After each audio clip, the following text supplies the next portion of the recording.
Greetings and salutations, everybody. Welcome to the best damn movie-related show on the planet Earth, the John Campea Show, coming to you from right here on my YouTube channel. I'm, of course, your host, John Campea, and it is an awesome honor and privilege, as it is every day, to have you, our international friends, melt with us as we talk about our favorite things in the world, movies and movie news, and also melting along with all the rest of us is one Mr. Robert Meyer Burnett. Robert, how you doing today, sir? John, not only melting, but apparently a repository for ash from the many forest fires that are surrounding us. That has been, for those of you who don't know, in the wonderful land of Southern California right now, we have been having like massive heat. I think yesterday was, for my Canadian friends and the rest of the people in the world who use the common, the better measuring system, it was 45 degrees. For those who use Fahrenheit, I think it got, what did it get up to, 118 yesterday? Or something. It was 121 in in Woodland Hills. It broke a record for the Los Angeles County highest recorded temperature ever. Yeah, and as a result, there have been some fires close to us. And we woke up this morning, stepped outside, and it's like, is that snow on the cars? Nope. It's ash. It's ash falling from the sky from the nearby fires. So it's not since Mount St. Helens erupted in 1980. When I was up living in Seattle, have I seen just ash falling from the sky like this? Okay. Let's move on here. Guys, we do have a number of things to talk about here today, and we're going to get right to that in just a second. Going to let you know how the show's going to go first. So the first half of the show, we're going to talk about some predetermined topics that you guys came up with. We'll talk about that in a second. And then on the second half of the show, we're going to take your live comments and questions. Now, how do you get a live comment or question on the show? That's simple. You simply use the tip link that's in the top of the description of this video, or you can enter it manually, streamelements.com/movieblogtv/tip. You'll be getting your comment or question on the show, if it's within reason, and you'll be supporting the show at the same time. But for now, guys, let's get on to our main topics today. And how do we select our main topics? Well, it's really rather simple. You see, you guys come up with our main topics. And how do you do that? You go anytime 24/7 over to www.thejohncampeashow.com/contact. Once you guys get there, you're going to see a form. Fill it out with your topic or question. It's totally free. Hit submit, and then maybe, just maybe, you might see your submission featured as a main topic here on the John Campea Show. With that down, let's move on, shall we, to main topic number one. And our first main topic today gets submitted to us by Jonathan Lund. And Jonathan Lund writes, "Hey, John and Rob. The filming for Mission Impossible 7 is back underway, and it is in Norway right now, and director Christopher McQuarrie shared a breathtaking set photo with the caption, 'Action. MI7 Day 1. I can only guess that Tom Cruise will be up to his usual tricks, doing his own death-defying stunts again. What do you guys think of the set photo and the news that filming is back underway and they are still planning on filming Mission Impossible, and are they still planning on shooting Mission Impossible 7 and 8 back to back?'" All right, thanks a lot for sending that in, man. And yeah, they are back underway. I mean, we've talked a lot the last couple of weeks about how a number of high-profile projects have been going back into production, whether it was Avatar in New Zealand, it was Jurassic World Dominion was going back into production. We, of course, had the Batman go back into production, but Robert Pattinson got COVID, and so they've halted that, but they'll be back up and running soon. A lot of TV shows have been back up and running. Mission Impossible is the latest of that line to go back up, and they are get back in business again. And yes, the shot that Christopher McQuarrie shared was nothing short of awe-inspiring. This is the picture he took. Look at how beautiful that is, with this clearly constructed, scaffolded ramp of some sorts that just looks absolutely nutty. And if you want to get a real sense for how nutty it is, the Daily Mail was actually able to get their hands on some more photos of Tom Cruise in harness, like up on this scaffolding, going through and rehearsing like some kind of combat scenes with a stuntman. We see Tom there. How does he look so much better in his 50s than I do in my 40s? I'm not sure. But anyway, up there, again, more pictures. But here's the crazy thing I wanted to show you guys. Again, prepping for a lot of stunt work. Now, apparently, according to some people, this is Tom Cruise, what we're about to look at. Apparently, this is Tom Cruise using that scaffolding. Apparently, that's him on the bike. And take a look at this. I mean, come on. So, I mean, look, that could be a stuntman, but according to this report, and they had some closer up shots, and I got to say, it did kind of look like Tom Cruise himself doing it. Tom Cruise is back to being Tom Cruise, doing his own death-defying crazy stuff. Anyway, Rob, you had a chance to take a look at these pictures and stuff like that. What are your thoughts and reaction to this going back into production? Dude, that is some Evel Knievel jumping the Snake River Canyon in his rocket cycle stuff. I mean, first of all, that scaffolding is huge. That is a monstrously large scaffolding. Look, I just appreciate, you know me, John, I'm the Viceroy of Verisimilitude, and I just appreciate when someone is looking to create an experience, a movie-going experience, that relies heavily on, sure, there's going to be CG assist, but relies heavily on the actual physics of real life. When you're going to jump a motorcycle into the air and you're actually jumping a motorcycle into the air. And not only that, but he's on a harness, and that harness is flying him, far away as well. So yeah, they'll probably have to use digital technology to scrub that harness away, but he's still flying in the air for real. It's amazing. It's just, I look at that stuff. Who doesn't smile? When all the craziness is happening in the world around us, it's nice to know that people that are bringing us entertainment, which God knows the world needs now, are going all out to bring us quality, A-list, Tiffany level entertainment. So I'm in. Cruise had developed a few years ago this belief that, look, yes, we can do a lot with technology, but there's something you can feel in the realism when it's actually, when you do it as practical as possible. There's something you as an audience member, he believes that you can feel the authenticity of it, and it brings you in more. And I don't think that's ever been demonstrated to be true as much as when he did that Halo jump. The last Mission Impossible thing, like when it's actually him, when another camera can actually get into the face of Tom Cruise, and they're actually doing that. There's something about that when it's actually him hanging onto the side of that building or into the side of that plane taking off into the air or whatever, or even in something like The Mummy, where they took the plane up to the edge of the atmosphere and they could do the zero gravity kind of thing. Yeah, there's something about that makes you feel even more immersed into it. And the fact that you got a guy like Tom Cruise, who is closer to 60 now than, and the fact that he's doing that, I think it's a testimony to, number one, how much he believes in this art, and number two, how much he values the experience that he gives his audience as they're doing it. And seeing him do stuff like this is just a lot of fun. It's just a lot of fun. It is. And there's a lot of people that always say to me, oh, Rob, how important is Hollywood really? And Hollywood, like many other businesses, has been decimated just like so many other people. There's thousands of people out of work.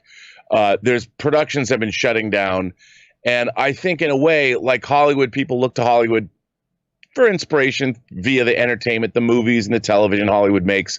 It's also nice to see this stunt work represents the work of a great many people, not just the fight coordinators and the stunt guys, but the workers that had to build that structure, and all of the people that are wrangling. It means that a lot of people from a lot of different disciplines are back to work, and it seems like they're being safe. And so in addition to being inspirational from a movie going perspective, I think it's also inspirational to see something like this open up and en masse, that people are working, and we're gonna end up getting something pretty spectacular at the end of it. So I find it inspirational on a number of levels. Right. Now, as far as the question about, are they still going to shoot 7 and 8 back to back? Because remember, there was some talk, or like a long time ago, of them shooting 7 and 8. I can't see that happening. I can't see them in the midst of the current situation going on. They probably they're going to have to regroup probably after 7. But I haven't heard anything on that officially. Have you, Rob? No. But, if they've got certain locations that are going to be the same in both movies, it would behoove them from a budgetary standpoint to shoot. But again, haven't heard. I mean, maybe they've certainly had time to rejigger those plans. So Who knows? I mean, but I wouldn't put it past them because it is Tom Cruise. It is Mission Impossible, and they don't do anything half-assed. So, by the way, I don't know if you heard this, but apparently, so they're shooting in Norway right now. Apparently, Tom Cruise paid some unbelievable amount of money to rent this giant ship, a cruise ship where they are keeping all of their cast and crew. So they're not even putting them in the town. They are so isolating their cast and crew to protect them from the virus. They got a ship to keep them offshore, and then they get in their boats and come into shore, shoot, and go back out and isolate on the boat. Which again, taking extreme measures. Guys, question is, what do you think about these images and these shots and Mission Impossible 7 back at it again? What do you think about it? Are you excited about the film? Are you not? Jump down into the comments section below and let us know your thoughts. All right, guys. With that down, let's move into main topic number 2. And our second main topic today gets submitted to us by Omar94. And Omar94 writes the following. Hi, John. Huge fan since AMC. Thank you so much, Omar. The Hollywood Reporter says that Tenet debuted at 20 million at the U.S. box office this weekend, nearing 150 million worldwide. With that, do you think Tenet will save the theaters? I saw it, and while I didn't like it due to not quite knowing what it was even about, as I found it very confusing and hard to follow, others will still see it, as 20 million is pretty good with COVID-19 continuing and theaters having limited capacity. Thanks, and bring on the filthy. All right, thanks a lot for sending that in, man. And yes, Tenet is now, in certain places, at any rate, in theaters at limited capacity nonetheless, but it is out in theaters. I have not seen it. I was supposed to see it on Saturday. I had my tickets, I had my seats reserved, but something came up and I couldn't leave in time to get down to San Diego to go watch it. So I still have not seen Tenet. Full disclosure, I still haven't seen Tenet. Oh. Yeah, I wanted to see it though, man. I wanted to see it. I'll figure something out. I will figure something out. But it is now debuted in a lot of countries and in limited capacity in the United States. And it has, as of today, it has passed 150 million worldwide, including 30 million from its bow in China, which is fine. These are numbers. The question becomes, are those good numbers? Let's get the obvious thing out of the way first. For a pre-COVID pandemic era, oh, hell no, these are not good numbers. These are what went wrong numbers. These are numbers that would spark headlines. Christopher Nolan, no longer a favorite of fans and blah, blah, blah. Obviously, compared to pre-pandemic numbers, a 20 million domestic, 150 million worldwide would be looked at as a catastrophe. There's no way around that. Of course it would. But 6+ months into a pandemic, when the theaters have been closed and we haven't had a major feature film other than New Mutants, which is not on this level, opening, and we haven't had in most places theaters even open at all, this becomes it. This becomes Einstein's theory of relativity. Was this a good result? I'm going to go out on a limb and say this. I believe it's a decent result. I do. I think this is a decent result for what they got. Now, this comes to us from the folks over at Deadline. Christopher Nolan's Tenet added a further estimated 58.1 million at the international box office this weekend, taking the overseas cume on the Warner Brothers title to 126 million after 2 sessions. With the time-bending film debuting in the U.S. this frame, the estimated worldwide total is 146.2. That has, of course, gone up in the last 24 hours. The global weekend figure of 78.3 million includes previews and covers 46 markets on 52,913 screens. The offshore holdovers dropped only 36%, which is interesting because normally, Rob, for a big film, under normal circumstances, we expect to see 55% drop. This took a 36% drop, which means it tells me something, and we'll get to that in just a second. Here's why I look at this as not bad. We have said, Rob, on this show for months that when the movie theaters start to open back up, it's going to take a while to ramp up. people are going to want to go. And Rob, like for instance, in my screening that I didn't get to, but when I bought tickets, I got like the last 2 out of the last 5 tickets that were available in the thing. Like when I went to go see New Mutants, I got like the last 2 seats that I would have personally chosen. I mean, the people are going to the theaters where it's available for the most part, but we all knew that it was going to take a while to ramp up, to let the message go out that movies have returned, and we've got a new movie, a big new movie in theaters and all that kind of stuff, and we knew it was going to take time. Some places it has 10% theater capacity, some place 25, some place up to 50. And like, for instance, it's not even theaters in California, New York, not open other than San Diego.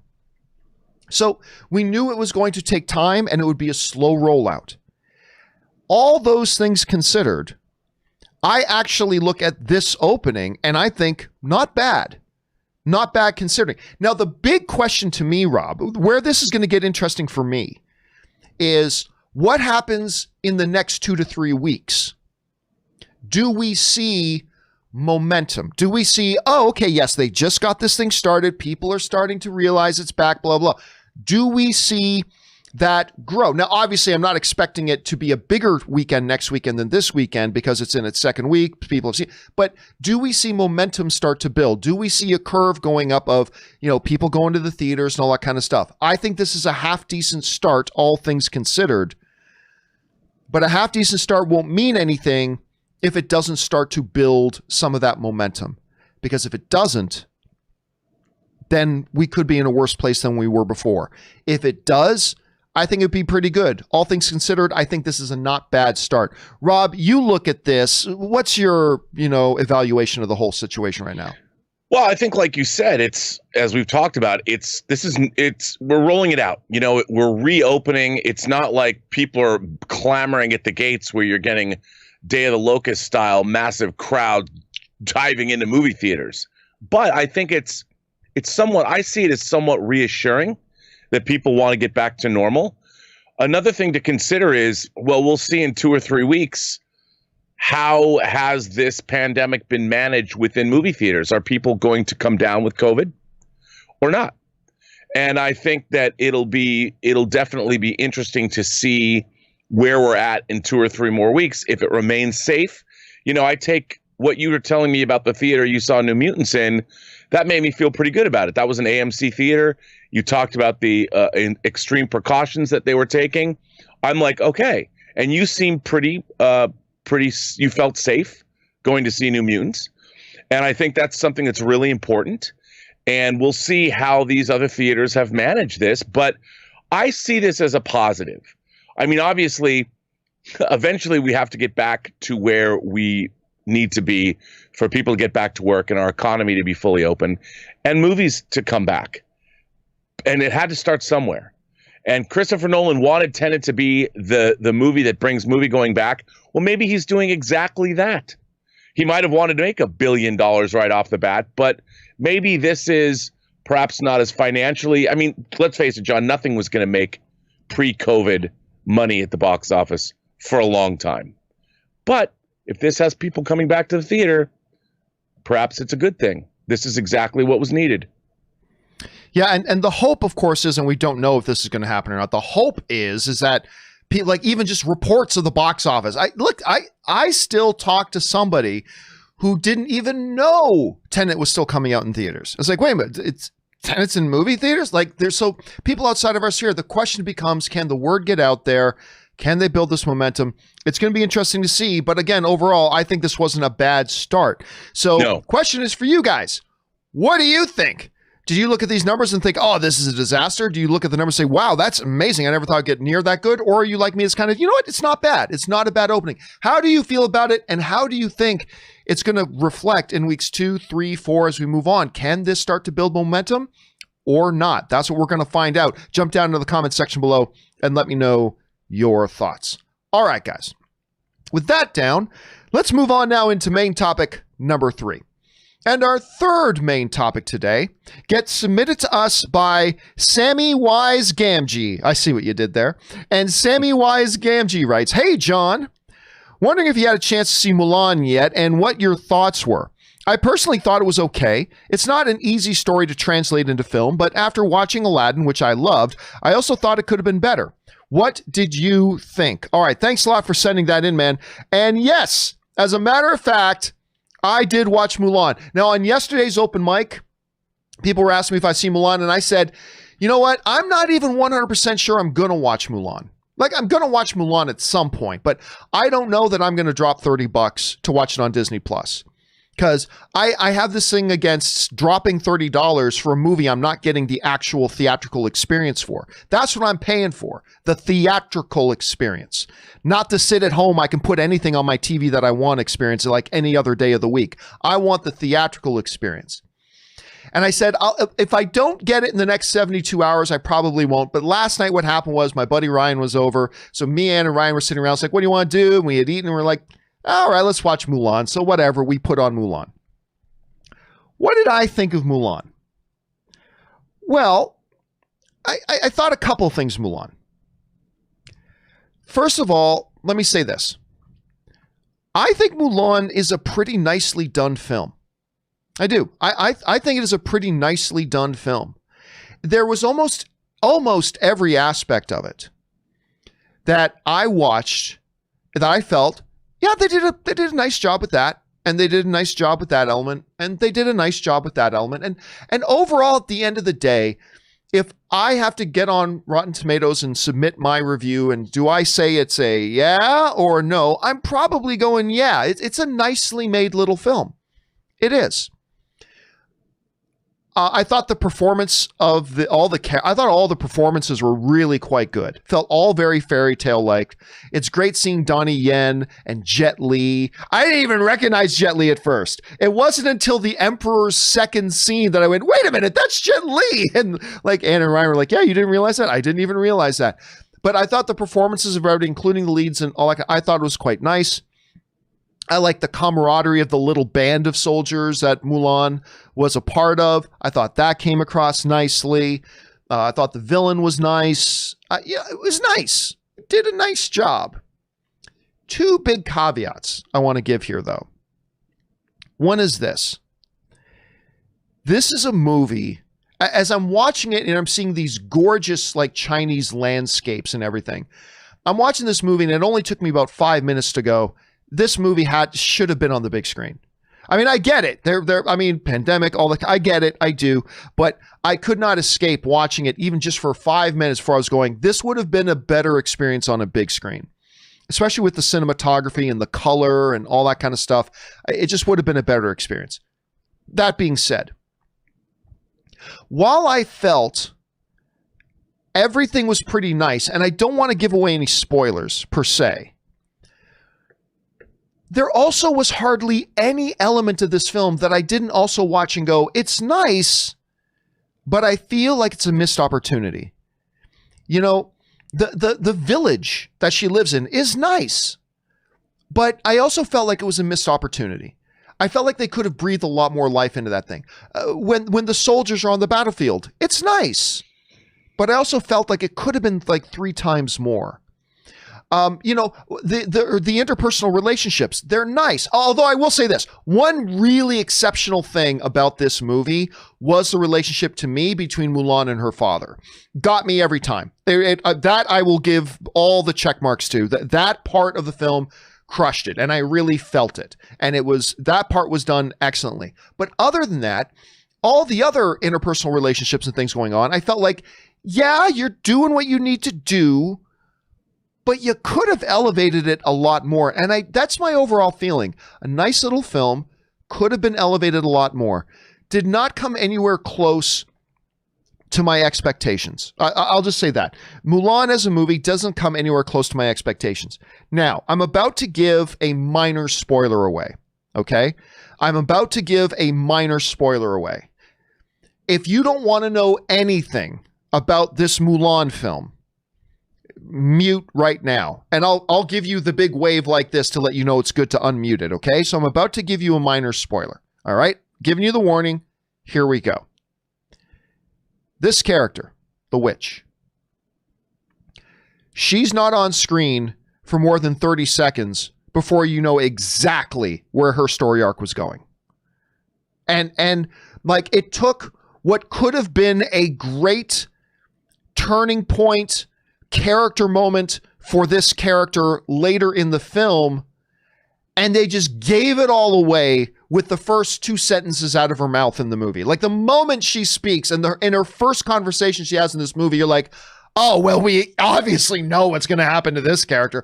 And so it kind of neutered the character and any effectiveness this character was going to have throughout the rest of the movie. There was no effect because now I already knew exactly what was going to happen. I knew exactly what was going to happen. And that was unfortunate. I'll comment on this too. A lot of people talking about the music. I didn't miss the music in this at all. I didn't, because I think it is a heresy of film watching to just go into a film and not judge it on its own merits. I don't give a shit about the original animated film. Okay. I don't give a crap about it when I'm watching a different interpretation of it. When I'm watching a new interpretation, I don't give a crap about what the old one is. I'm judging this on its own merits. And I didn't feel the missing of the music at all. This was a different kind of film. I didn't miss the music. Perfectly fine. That was great. So that's one aspect of it. So again, overall, nice little film. Would I spend $30 on it again? No. Would I recommend people not wait till December if they're Disney Plus subscribers when they can just watch it for free and go out and shell out the money to watch it right now for $30 without even getting a theatrical experience? Even though I think it's a nice film and I liked it overall, I wouldn't recommend dropping $30 just for a home viewing experience. I just can't do it. Anyway, Rob, that's my kind of take on Mulan. Is there anything? Where were you? Because I know you haven't had a chance to watch it yet. Is what I'm saying lining up with your expectations? What do you think? Yeah, I mean, pretty much. You know, I wonder that their approach that they took, again, going for that realism. I kind of wonder, what if they had brought in the more fantastical elements of the animated, like the dragon and the grasshopper, and added those Jungle Book style? You know, I mean, could they have gotten away with adding the more fantastical elements from the animated film back into this story, or not? I mean, it's interesting to me. Yeah, I mean, they've gone for this realism, and as I said to you, I was watching Chris Stuckman's review, and he was pointing out, like, I'm a huge fan of movies like Shadow and Hero and the Chinese made movies that deal with the same period, and they've done such a great job. I mean, the battle sequences and the fighting and all that in those movies is spectacular. Even Crouching Tiger, Hidden Dragon, that was a huge hit here domestically, did a great job. Got nominated for Best Picture at the Academy Awards, by the way. Yeah, fantastic films. And I wonder that if the one thing that Mulan had going for it that was different could have been those extra additional fantasy elements, how that would have worked, I don't know. Well, but I'll say this, though. There are some fantastical elements in the film. For instance, that character I just had on screen, she's a witch. Right. And we see, and there are other, I don't want to give too much away, there are other fantastical elements that come into play. As far as things that like they did in the animated film, do we need a slick, talking, sarcastic animated dragon tech? No. I honestly, I hear some people saying they should have had Mushu, and I'm like, no, you're just yearning for what the movie you saw as a kid. I personally, I think that would have completely destroyed the atmosphere they were going for in the film. And one of the things that works in the film to me is the atmospheres of the film. The atmosphere of the movie kind of worked for me. And I felt if you had a sarcastic, funny, quick-quipped little dragon in there voiced by Eddie Murphy, I think it would have completely annihilated what they were going for. But there are some fantastical elements. Could they have done more? You know what? Yes, I think there was room for more, because the moment they start talking about chi, and chi becomes kind of a key thing in the movie. As soon as they start talking about chi, that opens the door where you could, and that becomes, Rob, I would suggest, one of those elements I was talking about where it's like, oh yeah, they did this nicely, but you could have done a lot more with it. You know what I mean? And I think for exactly what you're saying is there was not the way they did it in the animated film, but I think there was a lot of opportunity to explore since you cracked the door open to it anyway already. Right. There was opportunity to do even more. And that would have been interesting. It would have been interesting. Anyway, question is, guys, have any of you had a chance to watch Mulan? Would you recommend other people rush out and pay $30 to watch it at home? I don't think I can, but I still liked it. I did, but missed opportunity. I feel like it's a missed opportunity. Did not live up to the promise of what I felt the trailers gave me. Anyway, but still not bad. Still not bad. Anyway, what did you guys think? Jump down to the comment section below and let us know your thoughts. All right, guys. With all that down and out of the way, let's now move on to the live questions part of the show. You guys have been firing them in once again. Just use the tip link that's in the top of the description of this video or enter it manually, streamounts.com/movieblogtv/tip, getting your question on the show and supporting the show at the same time. So it's a double win. All right. With that said, let's get into it here. And the first live question we're going to comes to us from Hector Jeter, who writes, "Hi, John. It was awesome to finally meet you in Vegas. I was that fanboy with the large bucket. I remember this. I was the fan with the large bucket of popcorn that stopped you to say hello. Glad you were pleased on how that AMC was keeping things clean. So far, I've gone there 4 times since it opened." Yeah, and I had a chance, by the way, thank you to everybody. I had a chance to meet 4 or 5 different people came up and said hello. So thank you too much. But I remember, Hector, we were actually in the theater and we had just gotten our concessions and you came up and said hello. So thank you for that. Listen, honestly, I couldn't have been happier with the way that particular AMC in Las Vegas conducted itself. It felt, like I said, 3 times safer than even my very safe feeling grocery store that I went to. And this felt like they went way more above and beyond. I felt so good and very comfortable. I've heard not all movie theaters are doing that though. So you got to be very careful about where you choose to go see your movies. Make sure they're taking it seriously and they're doing the things that they need to do to keep it safe and comfortable and all that kind of stuff. But I got to say, man, that theater in Vegas was great. I wish it was about 2 hours closer because I would have gone there 4 times too, man. I'm glad you're enjoying yourself there, Hector. Thanks for saying hi. All right, Rodrigo writes, and Rodrigo sends in $20 to support the channel. Thank you, Rodrigo. Rodrigo writes, "Hello, John. Been watching your show since the passing of the great John Schnepp. Just wanted to say thanks for the countless hours of entertainment you've provided. Love your show and look forward to every episode. Stay safe." Oh, thanks so much, man. It's always great when somebody wants to write in just to say something nice. And thank you for watching for so long and being a part of it. And it is awesome for us to be a part of the movie fan community on a daily basis to talk about all the things that we love as well. So thank you, Rodrigo, for being a part of that community, man. We appreciate that. And thank you again for the kind words. All right, Jason Espinoza writes, "Not only has Chris Evans played characters in comic book movies, Fantastic Four, Captain America, and The Losers, he was also in... That's true. We were talking on the open mic yesterday, Rob, about, and you and I talked last week too, about different actors being in 2 different comic book kind of worlds, maybe 3. A few people have mentioned the ones that have been in 3, but you're right. Chris Evans also was in Scott Pilgrim vs. the World, which is a graphic novel, and the voice of Casey Jones in TMNT. Yeah, I don't count animated stuff. I don't count stuff that you just have to show up for a day. And what I don't count that stuff, but you're right. Scott Pilgrim versus the World is another one that he was in. Good call on that one, Jason. Well done. All right, Jason also writes, Jaimon Hansu has also played characters in multiple comic book movies. He was Korath the Pursuer in Guardians of the Galaxy and Captain Marvel, the Wizard Shazam in Shazam, and Papa Midnight in Constantine. And don't forget, he was also the king of that one underwater kingdom, the kingdom in Aquaman. Of course, he was all CGI'd over and everything, but he was that character as well. So Jaimon Hansu has been in Aquaman, Guardians of the Galaxy, Captain America, but as the same character, and as the Wizard Shazam. So Jaimon Hansu is another one.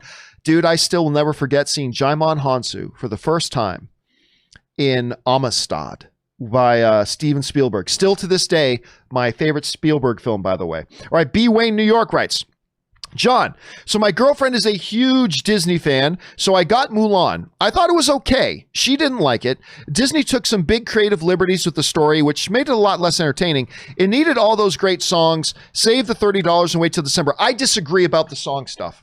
Like, I didn't need them to just take the animated version and redo I wanted, when it came to Mulan, one of the things I loved about the trailers was the promise of a different kind of Mulan that was more like this sweeping epic kind of movie.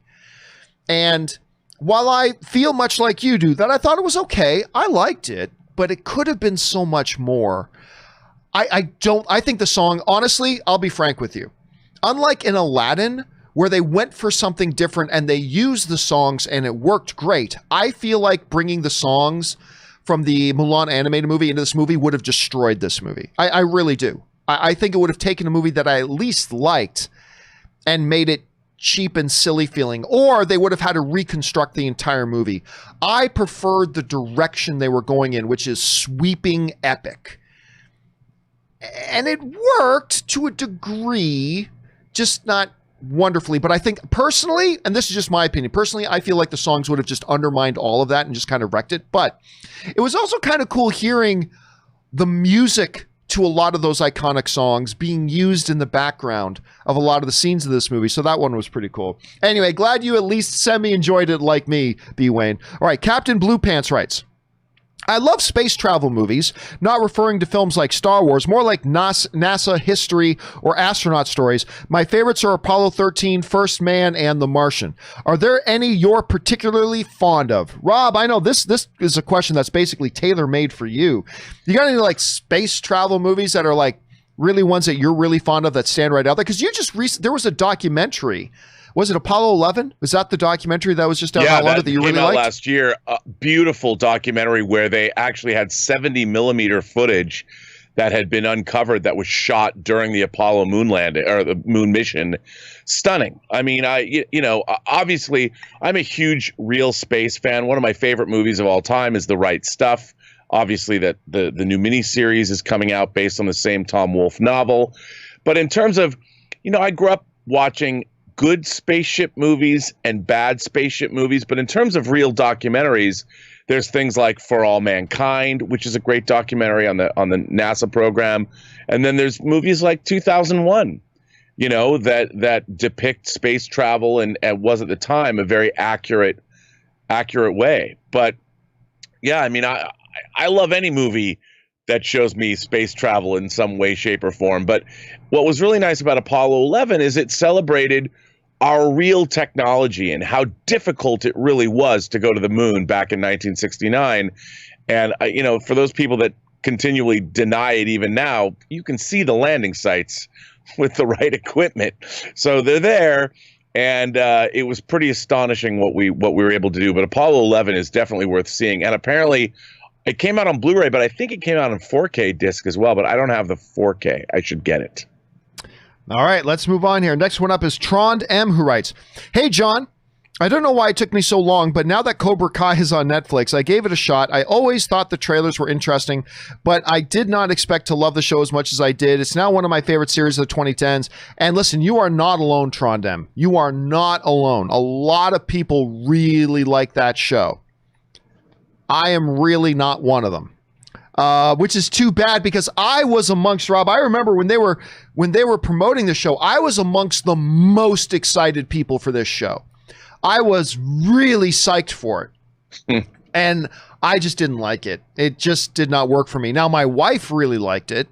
And like I said, I am in the minority on Cobra Kai. I think a lot of people are really, really enjoying that show.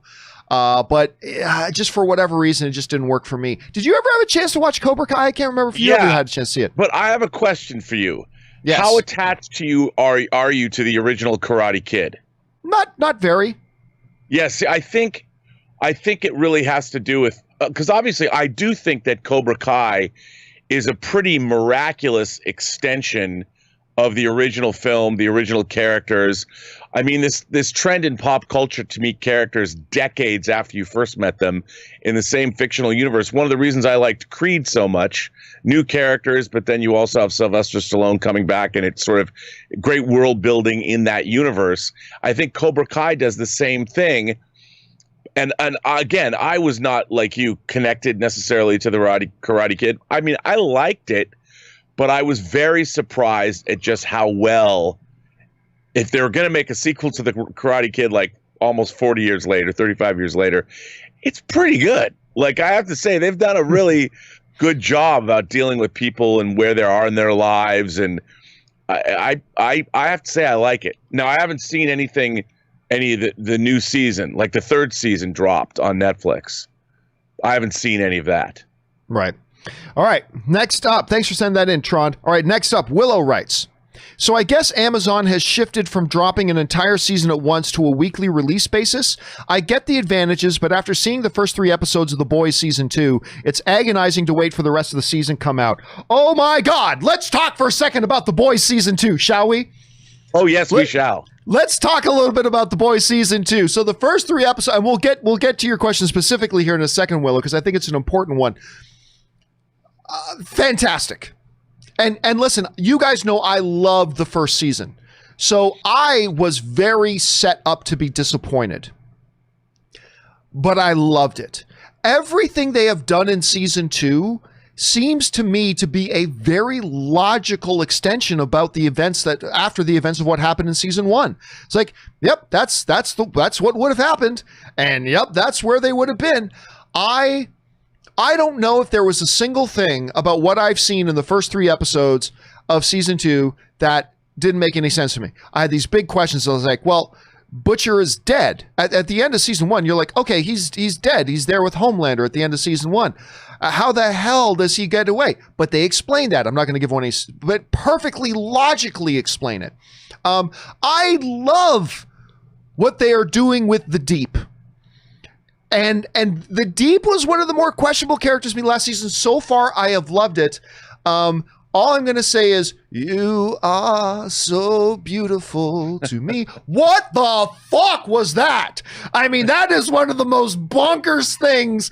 That scene with "You Are So Beautiful to Me" is like one of the most bonkers things. And by the way, that was Patton Oswalt, was it not? I'm pretty positive that was Patton Oswalt. Anyway, that was one of the most bonkers things I've ever seen on TV.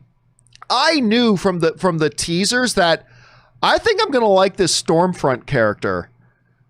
And oh my God, I really like the addition of this Stormfront character. It does something to the dynamic of the show that I didn't think they could do. And Rob, we'll talk about the implications of now going on a week-to-week basis. But just quickly, I know you saw the first 3 episodes because you liked the season 1 as almost as much as I did, if not more. Yes, I did. What did you think about the first 3 episodes? I mean, I loved it. They've set up, what I love about this show is they've set up so many different and interesting storylines. You know, the Deep being obviously, that's a great one. I didn't see that coming. The Stormfront, I mean, the Homelander storyline with multiple, I don't want to get into it, but multiple people. And the one thing, every time he's on screen, his performance is so electrifying. It terrifies me where he's going to wind up at the end of this season. I'm also scared for everybody on the planet Earth because this show, the level of extreme violence that can happen at the drop of a hat, that's always been a part of this. But there's an undercurrent of real terror in Homelander, and when he's on the screen, you never know which direction it's going to go in. And what's happening with Vought and Giancarlo Esposito is really fascinating. The storyline with Maeve, all of the different, there's so much happening in this show. It's so dense, but at the same time, it's still satiristic. It skewers modern cancel culture. There are no sacred cows in this show. Everybody is fair game. I mean, my God, this might be the most subversive show on television. And I love every minute of it. Now, Amazon did a fundamental shift. They dropped the first 3 episodes, and now they're going to go week to week. Rob, I have been saying on this show for almost 2 years now that you are going to see networks like Netflix, networks like Amazon, you are going to start to see a very slow and gradual transition to a week-by-week release. And the main reason I've always said that will happen is because as a network, you are going to get far more benefit from releasing week to week than dropping it all at once. Because, Rob, of course, the argument has always been, they dropped Stranger Things Season 3. We all watched it. We all talked about it.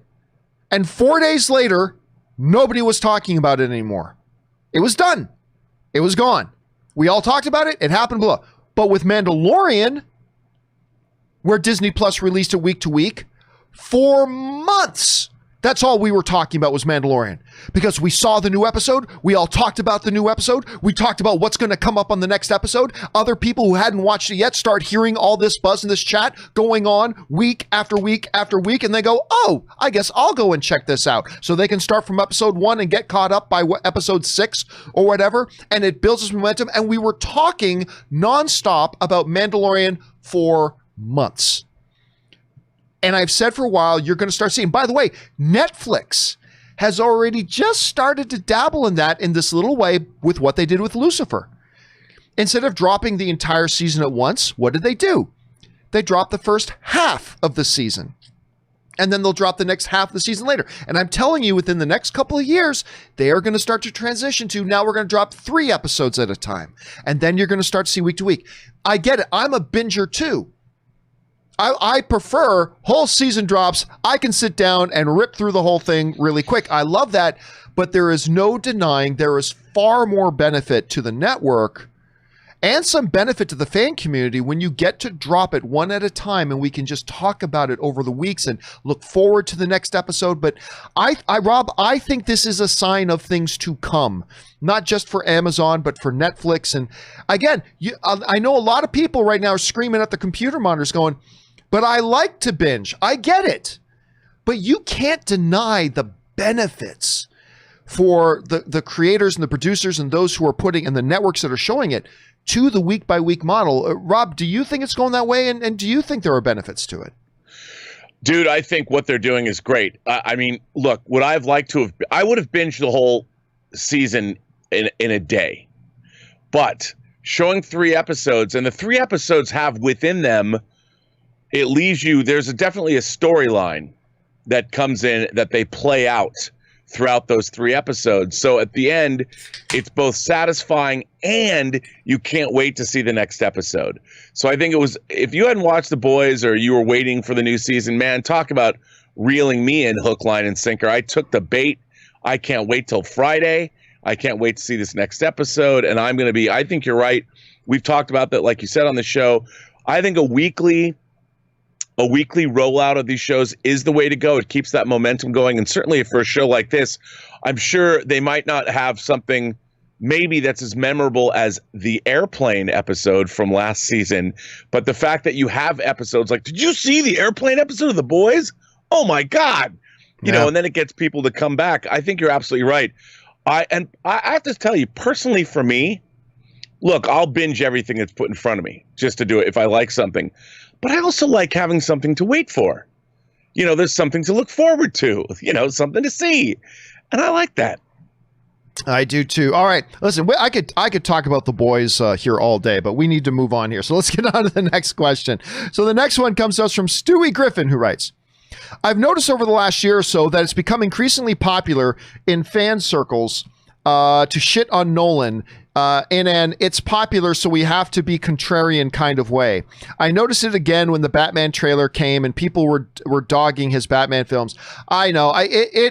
It's one of the things that I find infuriating about fan community. And one of the reasons that it's infuriating is because you realize you do it yourself sometimes, right? And that's what really bothers you, when you realize that you've probably caught yourself doing it as well. But it is one of the things about fan community that's insane. It's all about what's happening right now. And Rob, it often feels like in fan circles, we need to discredit something else to feel good about the thing that's in front of us right now. It's like the new Batman trailer comes, great. Well, we can't say that it's great unless we shit on everything else that was Batman before.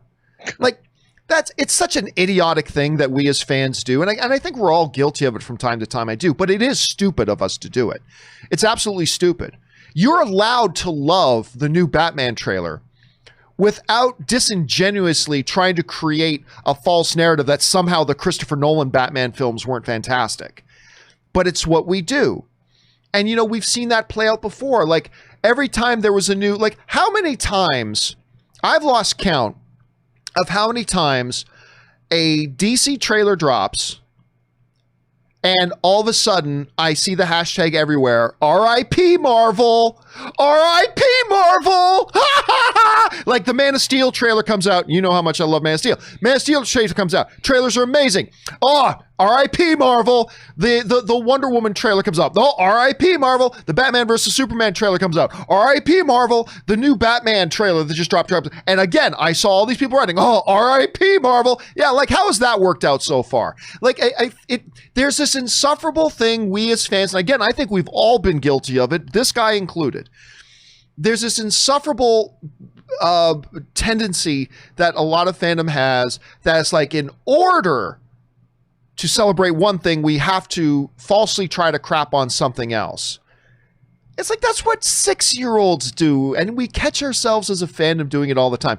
But yes, Rob, have you noticed that all of a sudden people like pretending to sour on the Christopher Nolan Batman films, or have you not seen that? Oh, no. I absolutely, I've seen it. And I've never really understood that psychology, because to me, it's like, you know, if something comes out and it's been cemented into the world and history has proven that something is actually good, you know, we're 35 years away from Back to the Future, but nobody ever sits there and goes, well, some people might, but not really. You don't go back and go, you know, Back to the Future really wasn't that good. No, it is good. and it's been proven generation after generation that it's good. It has something of value to offer to all of us. And I've never really got that mentality. I mean, I've always thought that when we get something new, if it turns out to be classic or awesome or great or whatever, the fact that this incarnation of the Batman looks really good, and knowing that they've only shot 25% of the movie, that they've come up with something like this that's that intriguing, I look at it as something that's going to add yet another patch of the quilt of awesome that is the Batman franchise over the last 100 years. You know, there's been bad stuff, but for the most part, we've got a really interesting tapestry of Batman on film, all the way back to the black and white serials, to the 60s television show, to the animated series, to Tim Burton's Batman, to Nolan's Batman, to Ben Affleck's Batman. I mean, we've got this really interesting look at this character over almost 100 years of cinema, and some of it's great, some of it isn't as good, Batman and Robin, obviously, but I think it's all exciting that this character continues to inspire filmmakers and actors, and we're getting something that we can look at and go, wow, it's really great to see once again this character is being reinterpreted for a new generation at a new time. I just don't understand why that means you should look at something else and say, well, that sucked. Yeah. You know, what is just because whatever movie's coming out, what does that movie have to do with anything that's come before? Or what does that movie have to do with, what does a new Batman movie have to do with Marvel? Like nothing? Because they're superheroes? So why compare and contrast? Yeah. It's just weird to me. I've never really understood that. All right, let's move on here. Anonymous viewer writes in, hey, John, it's been reported Sony is developing a Silk TV series, of course, the Korean-American Spider-Man universe character, with Amazon. Do you think it would affect the Sony-Disney relationship in terms of Tom Holland and the MCU, or is it a tactic for Sony to get more leverage from Disney? What is the Spunk and MCU dynamic? Okay, so there are reports going around that Sony is trying to develop a Silk animated show. And they're trying to work out a streaming deal with Amazon. It's got to be made very clear, though, that those reports are also stressing that this is far from a done deal, and that there are a lot of what the reports I read say are significant hurdles in the way. One of the things that I've got to imagine is the hurdles is who's got the rights to do what? Because under the old Disney-Sony deal, Sony couldn't do television stuff with those characters. But when they revamped their deal, that allowed, you know, Spider-Man to appear in the MCU and all that kind of stuff, I've got to assume some of those details changed and Sony got a little bit more leverage out of that. So I don't know what the particulars of that details are. I do know this, though, that whatever Sony does, it's going to be permitted vis-a-vis the terms of the contract they have with Marvel. So anything Sony does will not be a surprise to Marvel. This isn't going to be something they're trying to pull on Marvel. Whatever they're going to do will be specifically provided for in the language of the agreement they have. So whatever they do here, I don't think it's going to affect one way or another the relationship that the MCU and the Sony universe currently have, because it'll all be already written out in the language, and anything that's in that language is something that Disney would have been prepared for. So we'll have to see. But again, keep in mind, Anonymous, that they did make it very, very clear in those reports that these are still significant things, and we shouldn't count on a Silk TV series just yet. We'll see how that develops, though. All right. Calix Magister writes, Sherlock superhero combos. Iron Man, Robert Downey Jr. played Sherlock Holmes. Yes, he did. Doctor Strange, Benedict Cumberbatch played Sherlock Holmes. Magneto, Ian McKellen did play Sherlock. I'd never even thought about this. And soon Superman, Henry Cavill, is playing Sherlock Holmes in Enola Holmes. Your favorite combo.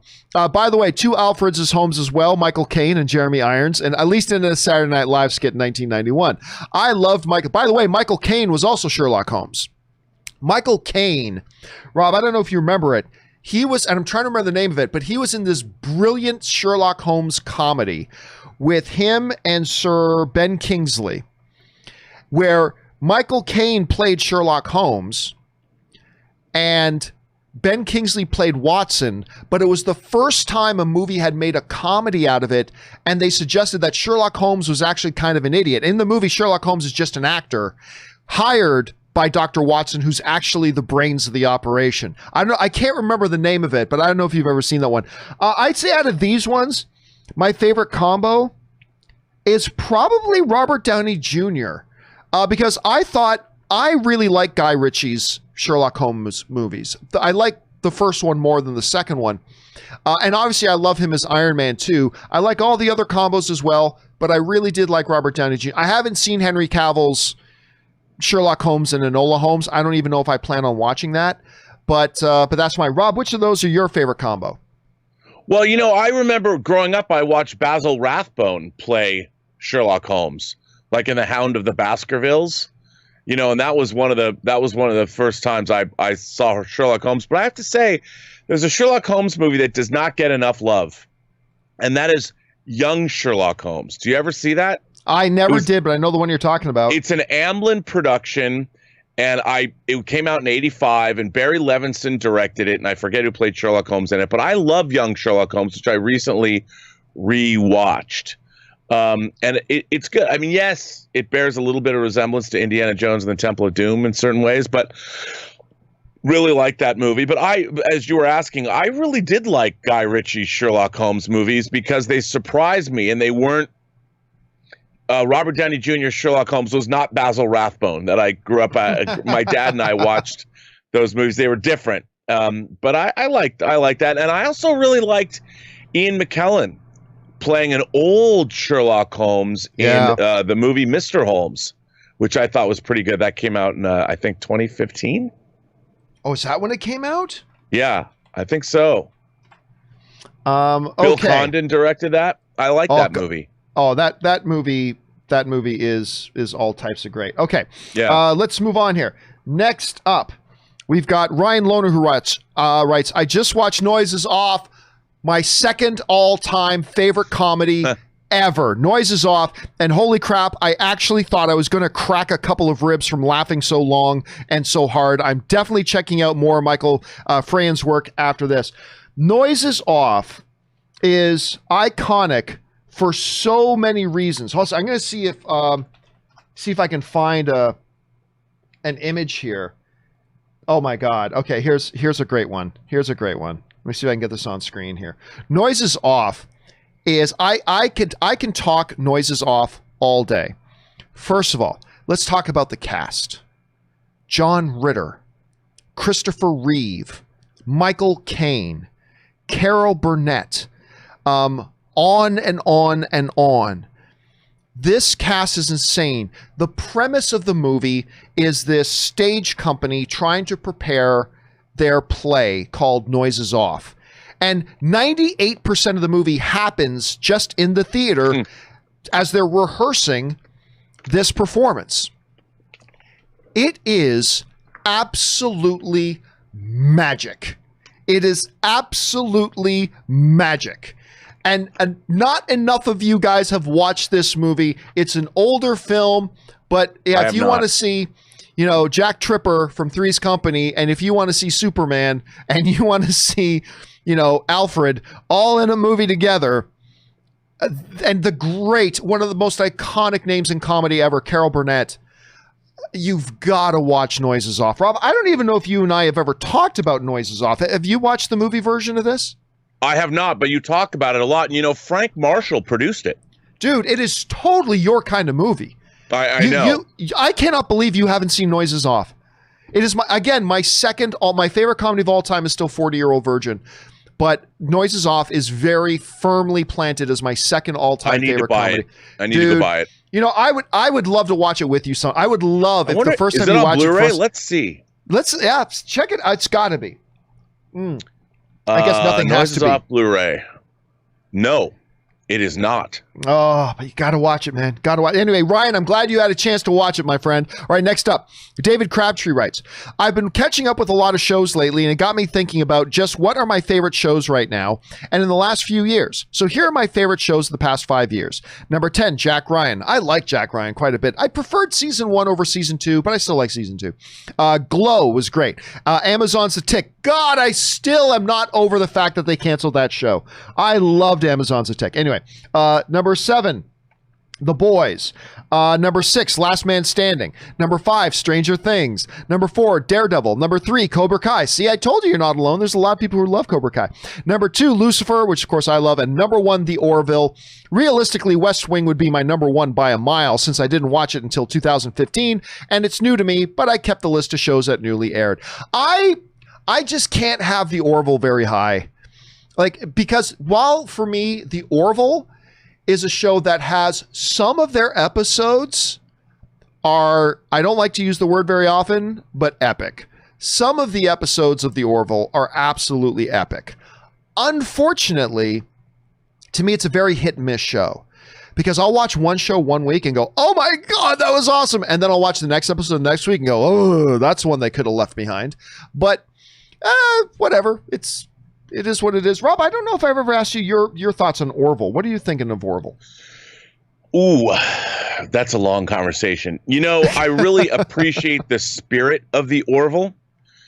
And like you, I think that they've done some great episodes. I really like the cast.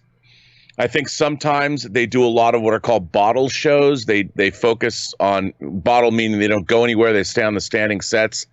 And the episodes become really personal about the characters. I like when they delve more into larger science fiction concepts. But I think it's a good show that's made with a lot of heart.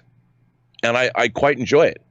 I don't think it's a replacement for Star Trek. I think it's kind of its own thing. I like that obviously it takes so much of its inspiration from Next Generation. But I do think it's its own thing. And I think it's going to increasingly have more of its own identity as we move forward, but I like it. I like it a lot. All right, let's move on here. Nocturnal Disney Podcast writes, so clearly I had to buy Mulan on Friday. Very simple answer, save your money. It was boring. The character development was almost non-existent, and Mulan as a character was incredibly dull. I don't agree with that. I don't think the character herself was dull. I say go watch Aladdin again and wait till December. See, that's the thing. I was really hoping to have, in a different way, but that same kind of Aladdin experience. Now, I went into Aladdin, even though I love Guy Ritchie, I didn't think Guy Ritchie was the right pick to direct Aladdin. But I liked the trailers for the most part, and I went in and I was shocked how entertained I was by Aladdin. Like, absolutely shocked how entertained I was by Aladdin. And I was hoping for a different kind of, yet similar experience to that with Mulan. I wanted to be shocked by how good it was as a sweeping epic. As I wanted to see grander battle scenes, and I wanted to see more development of the characters. And so overall, again, for me, a nice film, nicely done, worth watching. But the two words that kept coming to mind: missed opportunity, missed opportunity, missed opportunity, to really take it to the next level that I feel like Guy Ritchie did with Aladdin. Every opportunity Guy Ritchie had to bump it up a few notches, they did it. And I feel like with Mulan, I almost feel like they went like, let's do what we need to do to make this work, and then let's move on to the next thing. And again, if it was just a movie that dropped on Disney Plus for free, if it was just dropped on Disney Plus and I put it on and watched it, I would have said, yeah, this is something I think is worth watching. Worth dropping $30 for a non-theatrical experience? Nah, I can't do that. Anyway, thanks for sending in those thoughts, Nocturnal. Gabriel writes, hey, John, big fan from Puerto Rico since before the Man of Steel review. It's rare when people write in that they've been around since before the Man of Steel review. Over or under 10%, the chance that Ben Affleck and Michael Keaton share screen time together in the Flashpoint movie, maybe something like the two professors in Days of Future Past. I would say this. Do not underestimate, Rob, how small the number 10% is. That's small. So while I wouldn't say it's likely, I got to take the over on 10%. I definitely think it's over 10% that we get something like that happen. I might not say 60%, but I would definitely take the over on 10. What about you? Over under 10%, we see both of these former Batmen together on screen. I think over 10. Okay. Okay, where would you set the line? I'm just curious. I would probably set the line somewhere at like 25. 25 is around where I would set the line. Where would you? That sounds pretty good. Only because if you're doing it, you know, if you're moving forward with a film like that, I think everybody involved in the making of that film has to say at one point, you know, shouldn't we get both of these guys together in the same scene, even if it's only like in some kind of a reality warping scene, like traversing the multiverse or something? Can't we see them together in the same frame? I mean, wouldn't we want? I mean, that's part of it. Like, wouldn't you have to do it? Right? I don't think you have to, but the again, audience, like, everybody's going to be like, come on, you have to have them interact, even if it's only a scene like with the two Flashes interacting in the Crisis on the CW. I mean, even if it's something brief that's only happening when time is being bent or something, the still alone of them facing off against each other, that would get me to the theater. You know? All right. Next up, we've got Ashley M. who writes, John, I wish I could have seen Mulan in theaters because it looked gorgeous. That's one of the things I got to give Mulan. It looked beautiful. The landscapes, the color, it looked absolutely beautiful. But it didn't have the charm and the fun of the animated movie. I do love the new Christina Aguilera song, Loyal, Brave, and True. Shame it won't be eligible for the Oscars. Yeah, it's fine. I love more the theme of Loyal, Brave, and True that runs through it. I thought was really good. Donnie Yen elevated that part a lot. But yeah, I got to say, you know, I'm just talking about how it's all right. It does the job, blah, blah, blah. But I thought the things I thought were exceptional about it were the relationship between Mulan and her father. I felt it. Like I really did feel it. Made me feel something. So that's exceptional.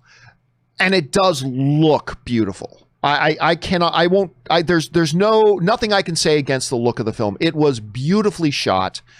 But again, that just that left me lamenting, like you, Ashley, that I really wish I could have watched this properly, like on a big screen, which would have been the proper environment for something like that. And that is too bad. But you're right. They looked absolutely beautiful. All right. An anonymous viewer writes, Zoinks, Jinkies, whatever it is she says, Ruh-roh, son of a bitch. All right. So I can only assume that you're talking about the Scuba Natural episode of Supernatural, where the Supernatural guys get taken into the animated world of Scooby-Doo, which is one of the greatest things I've ever seen on television, by the way. Like one of the greatest episodes of television history, which is great. So I can only assume, I don't know what the other reference it could have been, but that sounds like something it would have been that Roro, son of a bitch. All right, Gabriel writes, Idris Elba was in Ghost Rider 2. Oh, that's right. I forgot about that. The MCU as Heimdall. And now we'll be in Suicide Squad, all in live action roles. Yep. So there's another one, Rob, that we can add to the people who've been in 3. Yeah. Somebody pointed out the other day, Jim Carrey.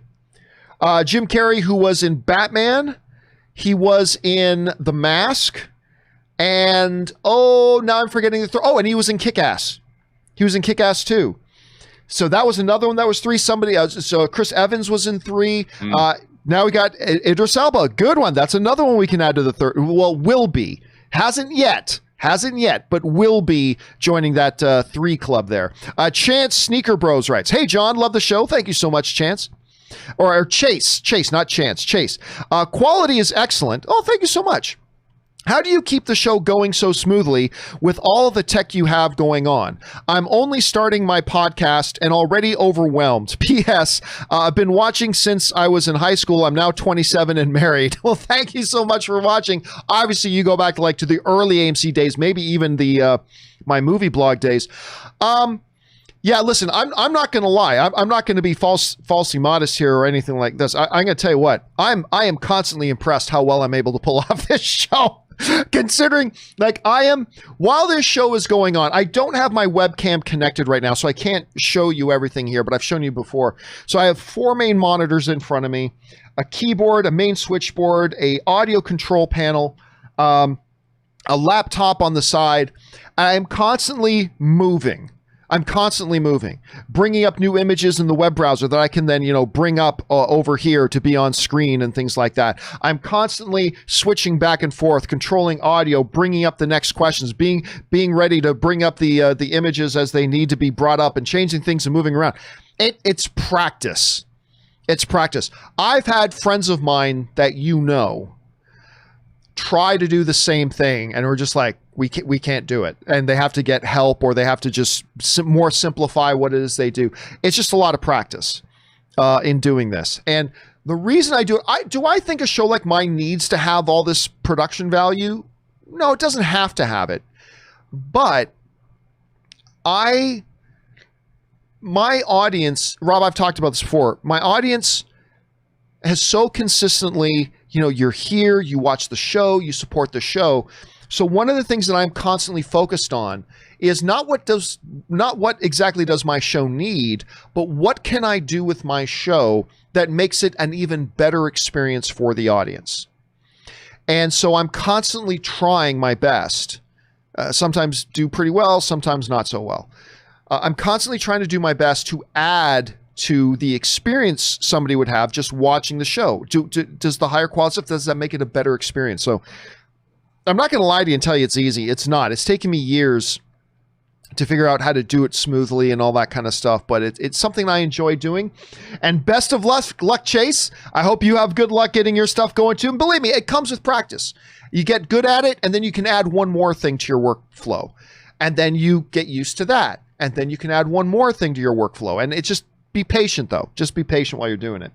All right. Thank you for that, Chase. Next up, we've got The Sock writes, "I just saw Tenet. I wish I had seen Tenet. And wow, y'all weren't kidding when you said, I think I need a second viewing. Holy shit, that was hard to follow. Though it didn't help that I had hardly slept and had to keep myself awake. Also, the mixing was way bigger problem than I thought it would be. I legitimately had trouble hearing every other sentence in just about every scene. This will be one of those movies I wait to VOD so I can watch the subtitles for sure." Rob, you and I, neither you or I have had the chance to see this movie in person. I was supposed to see it on Saturday. 2 of the big criticisms we're hearing coming out. It's very convoluted and difficult to follow for some people. But the second has been a common complaint we've heard about Christopher Nolan films over the years, which is his audio mix. We have heard several times for several of his movies that, for going back to The Dark Knight Rises, which it's not just that Bane is talking like this. It's legitimately other characters too. It is sometimes in many scenes difficult to hear the dialogue because of the way Christopher Nolan likes to level the sound effects and everything else going on. It makes it challenging. And I'm hearing that from a lot of people about Tenet as well. Have you been hearing these same criticisms? Oh, yeah. No, absolutely. I've read a lot about it. I mean, I'm fascinated by this as somebody who works in post, as you're in post on your movie. One of the most important things is, look, I think he has an aesthetic reason for doing it. I think he's trying to create more of a verisimilitude within the frame of his movies. I personally disagree with that philosophy because if you can't hear people's dialogue, the way we watch movies is we're always wanting to hear what people say. We are conditioned by the very medium of film to want to hear what people say. And the idea that if you can't hear dialogue, then there's something wrong. To me, that's a mistake. That's a sound mix issue, because the audience is going to be like, what, huh? And I understand if your idea is, well, if someone's in an airplane and it's flying and it's hard to hear, in real life it'd be hard to hear, but these are movies. And I think the believability and the enjoyment of watching a film is hampered if you cannot hear what is being said. Otherwise, why say anything at all? Why just not make the film or that portion of the film silent? But I haven't seen Tenet, so I don't know what to say, but I've certainly felt that way with other Nolan movies, and I've never quite understood why he chooses to do that, because it's a choice. He is making a specific choice, and I don't understand it. Yeah, and again, you and I haven't seen it yet because it's not playing in Los Angeles. So maybe once I see it, I'll agree with that statement. Maybe I won't, but I wouldn't be surprised, because again, this has been, as great of a filmmaker as he is, this has been a common and easily correctable flaw to a number of his films. Anyway, let's move on here. Matthew Denton writes, do you think it's wise to continue to make giant budget movies right now? It might be a long time before we see pre-COVID box office again, so it just seems like any movie with a big budget is almost doomed to fail for the next year or two. I disagree. I think it is questionable to release a big movie right now. Not necessarily a bad idea. It's questionable to release a big movie right now. To make a big movie right now? Oh yeah, because listen, Mission Impossible 7 is not going to come out in the next 3 months. It's not going to come out in the next 6 months.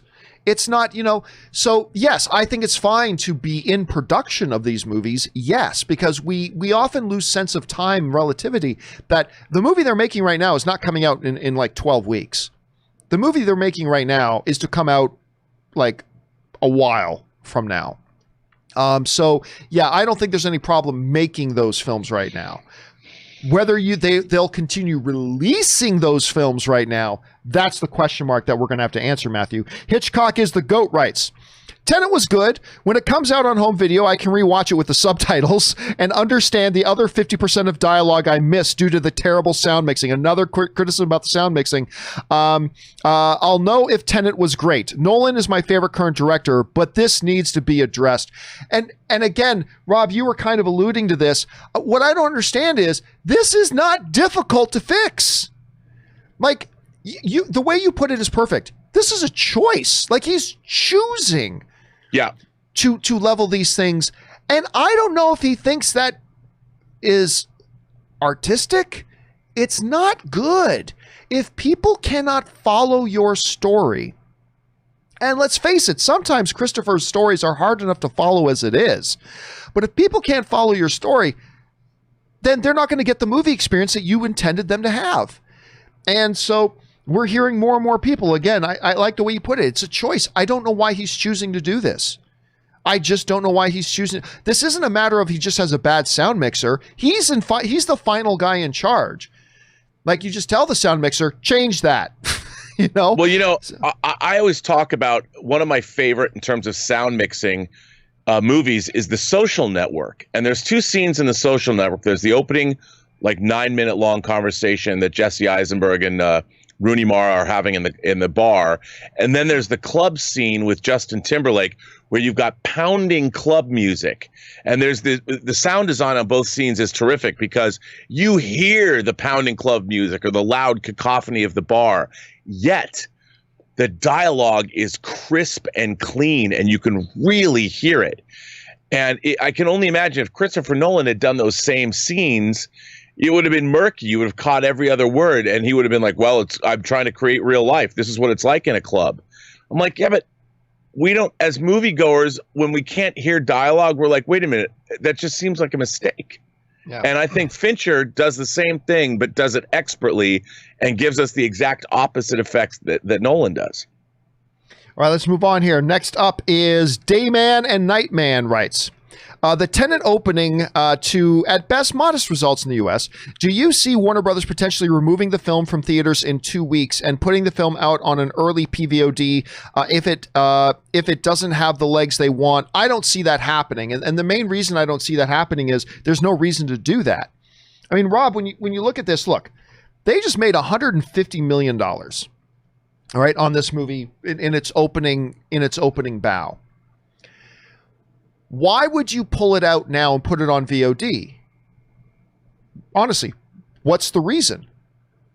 Because if your argument is, well, so people can download them right now. Okay, but guess what? They're going to do that 2 months from now.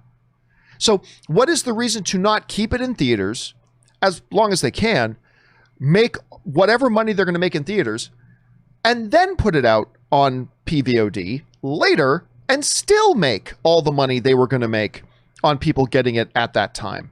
It's not an either or. Like, you can make all this money in theaters now. It's not going to be pre-pandemic money. Absolutely, it's not going to be. But you're going to get that money now. And then whether it's in 8 weeks, 12 weeks, 16 weeks, whatever it is they decide to do in this pandemic era, then you put it out on PVOD, and people who want to get it then can get it then. So you're making money then, and you're making money now. So I don't see them pulling it off. I think this was a decent start, all things considered, with the pandemic, this being the first film out of the gate. Like if some film comes out in, late October and still gets the same kind of result, that's a problem. We want to see some momentum building. We want to see the next round of films that come out to do a little bit better, and the next round of films to do a little bit better as people start the process of coming back. But I don't think Warner Brothers is surprised by this result. I think it's a decent result, all things considered. So no, I don't think you're going to see them. I don't think you're going to see them pull it in 2 weeks. I think they're going to continue to make money on it for 4, 5, 6 weeks. And then they'll put it on PVOD and then still make that money. But you never know. I mean, you never know. What do you think they're going to end up doing here, Rob? Look, I think they're going to play this out. They're going to leave it in theaters for a long time. They're going to milk this as long as they can, because it is still an event movie and people are still talking about it. They're still going to it. A lot of people do think it's mind-blowing and are having a great time at the theater. I think, like for us, John, it might, I mean, who knows when we'll see it, but if they open theaters in LA in a month, I'll go see Tenet. I don't want to see it on PVOD or SVOD, whatever you want to call it. I want to see it in the theater. I want to see it in a laser projected IMAX. Right. All right, next one up. Bojax writes, John, not sure if you heard the news, but Orange County is possibly reopening movie theaters this week. So that would be a nice alternative than driving down to San Diego or Vegas to see Tenet. Oh, no, it would be a dream. It would be a dream if they can get the theaters in Orange County for me, because that's a 45-minute drive. That's a 45-minute drive at worst for me to jump into the car and drive into Orange County. Now, again, it would be the same thing that I did going to Vegas. If I get to the theater and everything looks good, they're following strict protocol rules, making everybody behave and all that kind of stuff, and I can feel comfortable, great. If I get there and I see everything is chaos and they're not making anybody wear masks and all, and I get in the theater, I'm just leaving. So it doesn't matter. But who knows? Maybe I'll get a chance to see Tenet this week. Maybe I'll be able to jump in a car, run out to Orange County and go see it. Fingers crossed, Bojax. Fingers crossed. All right. Garrett Couch writes, saw Tenet. I was in awe of the visual effects. However, I felt key information was glossed over and the sound made it, more stuff about the sound, and the sound made it legit nauseous. There were things that luckily Tenet Explained videos covered that I completely missed. Is Dolby to blame? No, Dolby's not to blame. This isn't a Dolby issue, unfortunately. And listen, I said this about Matrix stuff. I said this about other things. Whenever a movie says, well, I mean, you have to go and read the book to understand what happened there, or you have to go and watch this appendum, the video they put out for people to see, you have to go watch. Whenever you have to go and consume supportive material in order to experience the film properly, that's the sign of a bad movie. The movie's got to be able to stand on its own. If you can't understand what's going on, so if people have to go and watch, and again, I haven't seen Tenet yet, but if people have to go and watch Tenet Explaino videos in order to be able to watch Tenet and get it, that's a problem with the movie. Because whatever story you have, as a storyteller, one of the key skills you have to have as a director, as a storyteller, is telling your story so the audience is able to follow along and have the experience you intended. If the audience can't follow, guess what? That's not the audience's fault. That's your fault.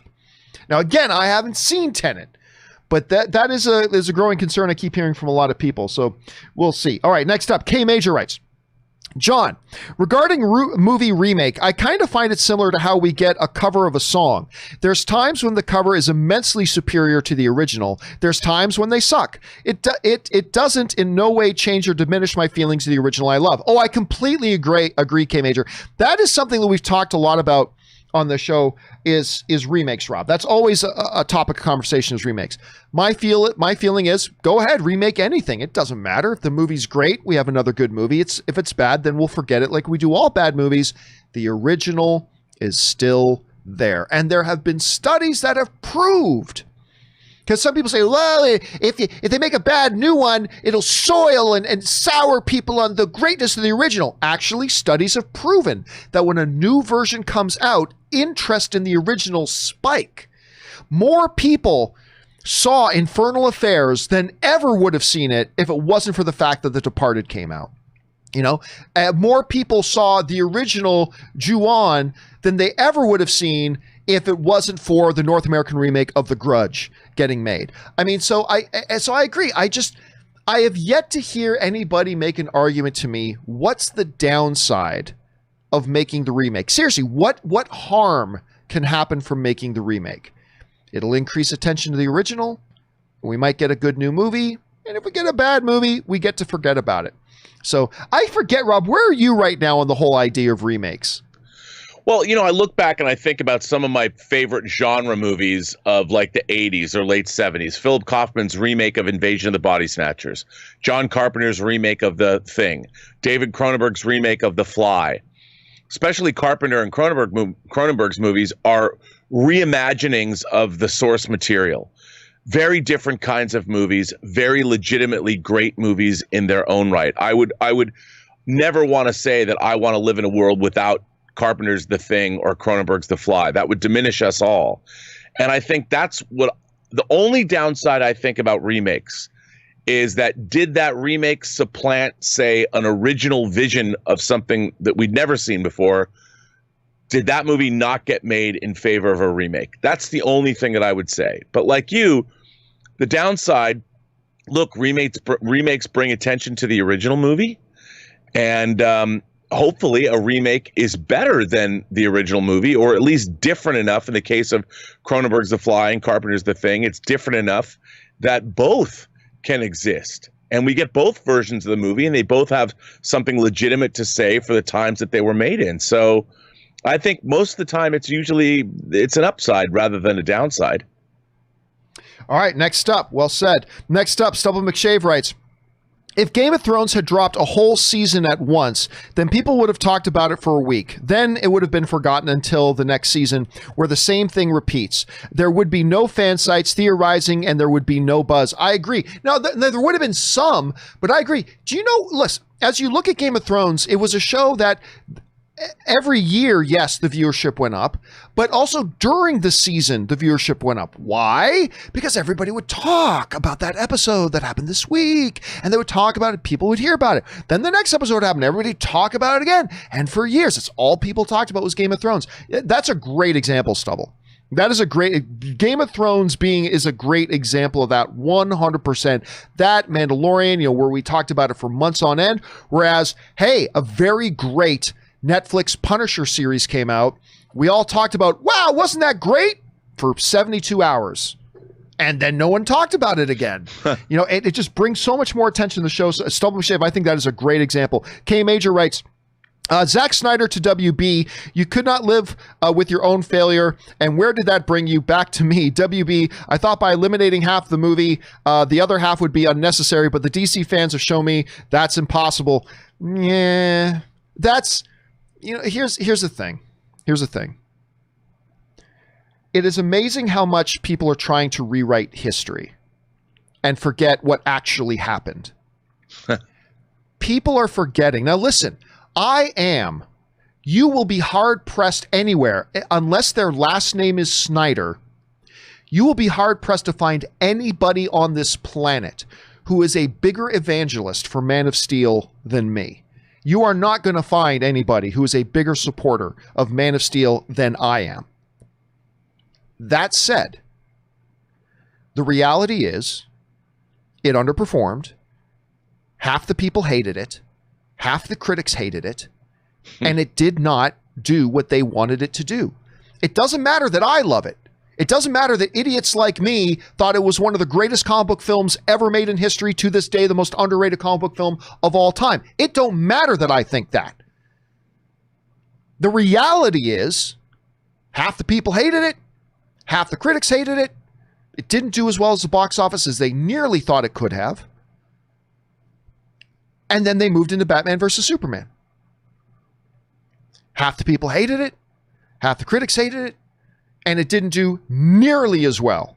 Any movie called Batman versus Superman should have made, in its sleep, $1 billion. In its sleep, it should have made $1 billion. Should have potentially been a $2 billion film. And I like Batman versus Superman. Go watch my review. I really enjoy Batman versus Superman. Ben Affleck turned into my favorite Batman of all time in Batman versus Superman. But it doesn't matter what idiots like me think about it. The reality is, that's reality. And it's just, one of the unfortunate things is, too many people, Rob, in fandom, feel like in order for me to like it, I have to discredit anybody and anything that doesn't like it. No. Right. Guess what? I can love Man of Steel and be perfectly comfortable that a lot of other people don't. I'm perfectly comfortable with that. That's fine. In order for me to justify loving Man of Steel, I don't have to try to delegitimize the fact that a lot of other people didn't. I don't need to do that. Some people feel like my opinion doesn't work unless I discredit anybody. No. Listen, I love Man of Steel, but I acknowledge that a lot of other people didn't. And even in the midst of this whole Zack Snyder thing, I feel like a lot of these people are pretending like what happened in our recent history didn't actually happen. Like everybody's pretending like everybody loved Man of Steel. That should be the case. That should be what have happened. But it's not what happened. Everybody's wants to pretend like everybody loved Batman versus Superman. That should have been the case. But the reality is they didn't. And now everybody's pretending like, I don't know. How have you looked at this whole situation, Rob? Well, again, like you pointed out, there's people that like things and people that don't like things. And I, like you, really like Man of Steel a lot. And what I find really interesting is people that don't like Man of Steel, they tend to not like it because what they wanted from it wasn't in the movie. The way they think about Superman wasn't in the film, as opposed to reviewing the movie for what it is. And that's what frustrates me. Which is kind of funny because I feel like that's what some people are doing with Mulan right now. I kind of feel like that's how some people are approaching Mulan. But so that's a point well made. Yeah, I mean, and I just look, I really like Man of Steel as an interesting take on the Superman mythos that we hadn't seen before. Much more of a sci-fi first contact story than the traditional, say, Richard Donner Superman story. And it was there are things in it that I really particularly enjoyed. And I guess I was looking for something new. I was looking for a new take on the character that was more along the lines of what would Superman be like if he really existed in our world today? How would that work?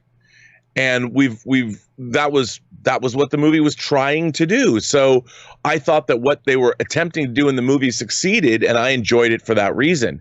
But everybody who doesn't like it's always telling me, and I'm sure telling you too, well, it wasn't like this Superman, it wasn't like that Superman. I'm like, yep, that's right. It was not. Yeah. Nor was it supposed to be. And this whole idea, like, I see what you're saying, K Major, and I respect what you're saying, but it's like the implication that, DC has just fumbled and stumbled without Zack Snyder. What has happened without Zack Snyder? By the way, I love the only film that Zack Snyder's done that I'm not particularly keen on is Sucker Punch. That's it. Every other Zack Snyder film I've enjoyed. But what have they done without Zack Snyder? They made $1 billion Aquaman movie without Zack Snyder. They made $1 billion Best Picture Academy Award winning, at least for actors and other categories, in Joker. They made one of their highest critically and fan audience approved movies ever in Shazam. It's not like, a lot of fans are acting like everything was great when Snyder was there. It wasn't. It was for some of us, but it wasn't overall. And things have just been terrible since Zack wasn't there. Well, Aquaman, Joker, Shazam, we got new Wonder Woman coming that everybody's excited about. It's just the rewriting of history that people seem to be doing. And I just think we got to be careful with that. But we'll see how it goes. Rob, we've kept you overtime. We know you got things you got to run and do right now. So in the meantime, thanks again for being here today, brother. Always a pleasure. Where can people find you and your adventures online? You can find me on Twitter at BurnettRM, find me on Instagram, Robert Meyer Burnett, or find me on my own YouTube channel, The Burnett Work, and my show, Robservations. All right, dude. Thanks a lot for being here, and we'll talk to you again tomorrow, my friend. All right, sir. Take care. All right, ladies and gentlemen, the one and the only Mr. Robert Meyer Burnett. But for now, we still got a little bit of time and a couple more questions, so let's go get to those right now. We're going to pick things up here with Anonymous, who writes, HBO Max to Warner Brothers. DC fans, as long as there are those that remember what was, there will always be those that are unable to accept what has been the theatrical version. They will resist. Let me try this again. I'm not quite sure what it is you're saying. HBO Max to Warner Brothers. DC fans. HBO Max to Warner Brothers. DC fans. As long as there are those that remember what was, there will always be those that are unable to accept what has been the theatrical version. They will resist. I'm not really clear on what it is. I'm sure there's something really interesting. I'm just not really sure what it is you're saying there, Anonymous. All right. Stubble McShave writes, Tenet, Wonder Woman 84, and Dune are all Warner Brothers movies. Do you think they'll collectively break the $2 billion mark? Ooh. And do you think any one of them will reach $1 billion? I find it interesting that Warner Brothers didn't flinch with their movies in this pandemic chicken race. I honestly, the answer I believe to both of those questions is no. I do not believe that collectively those three films will make, not in the situation we're in right now, not in the collective situation we're in right now. Pre-pandemic, no problem. I think those three movies combined, no problem, make $2 billion. But right now, by the end of this year, I think we're going to see a recovery. But I don't think the recovery by the time these three movies come out will be to the point where any of them can actually make $1 billion, nor that they can collectively make $2. I hope I'm wrong. I hope I'm dead wrong about that. The question that what they need to do here is just to do the best they can and do their part in helping the recovery of the movie industry, that hopefully the next movies that come out will do even better. So they'll make whatever money they can in the theaters, then they'll put it to streaming later on and make more money off it there, and hopefully that'll be enough. But as of right now, and I try to be optimistic about this stuff, I really do. But as of right now, no, I just can't see either of those situations happening. I hope they do, because I'm looking forward to all three of these movies. All three of them, very, very much. But I can't see them collectively. In the current condition, no. But they'll do as good as they can. K Major H, HBO Max. I'm thankful because now I know what I must do. I will unite this film down to its new footage, and then, with Snyder's vision, create a new one teeming with longer epic scenes and scenes that knows not what it has lost, but only what has been extended. It's going to be interesting to see. I think a lot of people got to remember, this is still the same movie. The recent Variety article pointed out that about 80% of the theatrical version of Justice League was actually Zack Snyder's stuff. I thought it was closer to 70 or like 65%, but according to Variety's latest article, about 80% of Justice League's theatrical version was the stuff that Zack Snyder himself shot. That means 80% of what was in the theatrical version is going to be in this new version of it, but with a lot more stuff. So still going to be practically the same story, but just with a lot more stuff built around it. Will that fundamentally change our perception of the movie? That's the hope. That's the hope that they have. And I think it can, because there's a lot of extra stuff, because you're talking about 80% of it. Okay, so you're talking about what, like an hour and a half? Hour 35 of that movie will be in there. That still leaves like 2.5 new hours of footage to have your completed 4-hour film, right? That 4-hour piece. That's going to make it feel fundamentally different. So we'll see how that all pieces together. All right, next up. S. Beam writes, Boys Season 2, first 3 episodes were awesome. Everything I was expecting. The addition of Esposito is huge, but like last season I pointed out to you, was Butcher even more Jack Sparrow-like in this season? Or is it just me? I love it. I want more of Season 2. Thanks. I didn't get the Jack Sparrow. See, the problem with the Pirates movies as they progressed, Jack Sparrow became more and more of a joke. Like, Jack Sparrow in the first Pirates movie was this feared pirate that people knew not to mess with. And he was a very capable pirate, right? Who was also very eccentric. By the time you get to like Pirates 3 and 4, they had reduced Jack Sparrow to just basically a bumbling idiot who accidentally falls into success. The way I compare the later Jack Sparrow iterations was, remember that scene in Star Wars, The Phantom Menace, when Jar Jar Binks is like, they're in battle, and he's like, Oza Noza! And he's running, and he trips over a gun, and he's trying to run away, but the gun's stuck to him. The gun starts firing off in directions, and he's killing all the battle droids accidentally, but getting success, or he accidentally unleashes that energy ball that blows up one of the tanks. That's what they turned Jack Sparrow into. This bumbling kind of character that would accidentally have success and wasn't actually competent or capable. And I don't know. Butcher, I feel, is very true to the comic version of Butcher.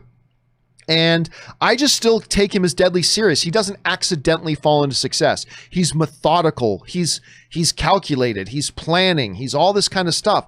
And he's a little wacky. Yes, there's some eccentricities to him, but I find him to be a very different character than Jack Sparrow.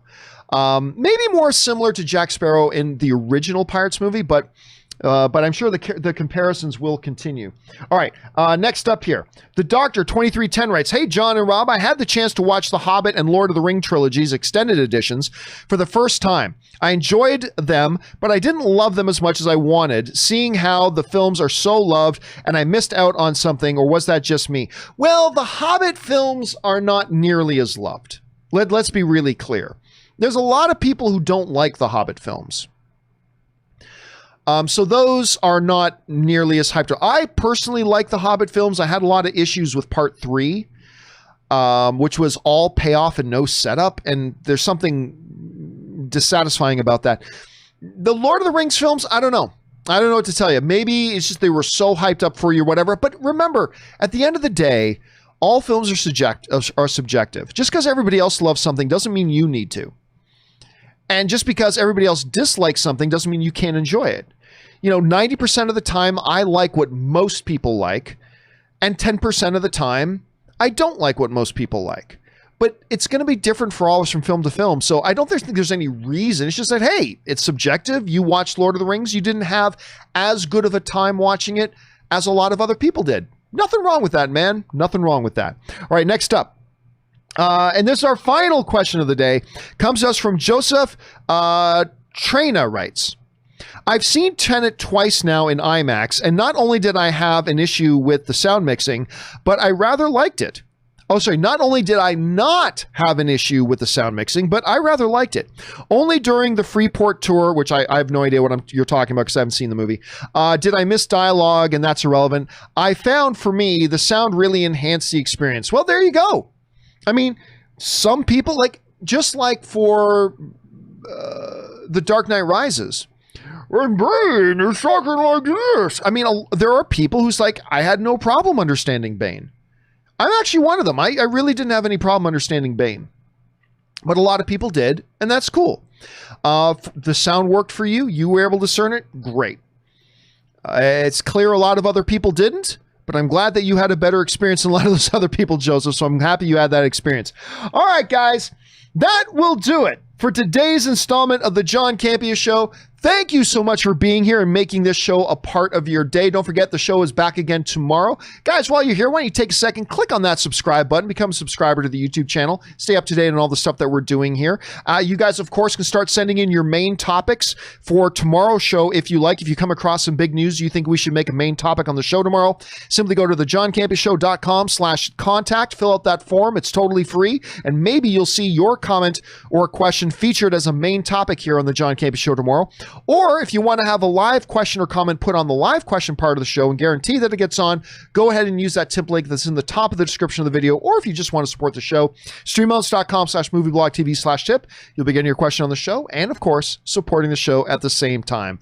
Special thanks to all you guys who did send in those questions. First of all, you gave us great fun things to talk about, and obviously you supported the show at the same time. That will do it for me for now, guys. Remember to do the 4 main things. Stay smart, stay safe, take care of yourselves, and please take care of the people around you. That's it for me. My name's John Campea, and until next time, my friends, bye-bye.